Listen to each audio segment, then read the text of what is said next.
যদি যারা পেটুক আছে তাদের জন্য 400 টাকা প্লেটার, আর হচ্ছে সিঙ্গেলগুলো 250, প্লাস হচ্ছে 1:3:5 এগুলো আছে। তো যাই হোক, আপনাদের পছন্দ মতো আপনারা অর্ডার করে ফেলবেন। তো অর্ডার দিয়ে আমি বসে আছি আসলে কাবুলি পোলাওটা খাওয়ার জন্য। অনেকক্ষণ ধরে অপেক্ষা করার পর ফাইনালি চলে আসলো আমার কাবুলি পোলাও।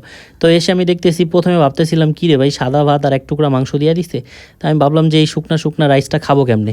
তো এখানে দেখতেছি অনেক রাইসটা ঝরঝরা, আর এখানে বাদাম দেওয়া ছিল, কাজু বাদাম, আর হচ্ছে কিছু মটরশুঁটি দেওয়া ছিল, আর হচ্ছে সঙ্গে অনেক পরিমাণ কিশমিশ দেওয়া ছিল। তো আসলে বলতে পারছি না যে স্বাদটা তাদের কীরকম। তো ফাইনালি মুখে দেওয়ার পরে আসলে যেমনটা ভেবেছিলাম তেমনটা না। আসলে রাইসটাতে একটা অথেন্টিক একটা অন্যরকম একটা স্বাদ আছে। তো যেটা বলতে গেলে মানে কেমন স্বাদটা আমি নিজেও বলতে পারতেছি না আসলে।